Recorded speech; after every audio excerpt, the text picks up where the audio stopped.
কবিতাৰ শিৰোনাম ফাগুনৰ গান। কবি হীৰেণ ভট্টাচাৰ্য।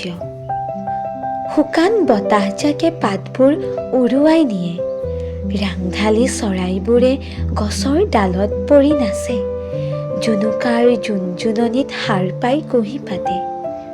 শিমলুৰ সৌ ৰঙা পাহিত তুমি আহি মাৰিলা হাঁহি, উৰি গুচি গ'লে জোলা তোলা। দুপৰৰ এই বননিত তুমি বাৰু কেলৈ এনেকৈ শুলা? ফাগুনে মায়া জানে, ৰাতি হলে শুকান ডালে ডালে জোন জ্বলি উঠে। হিয়া ভাঙি অমাতৰ মাত মাতে কৰুণ কেতেকীয়ে। ফাগুনে কিনো দিলে কিনো নিলে মোৰ প্ৰেমৰ জোন, তোমাৰ ডিঙিত দেখোন ৰাতি হলে গান শুনাৰ চলে জিলমিলাই জ্বলে।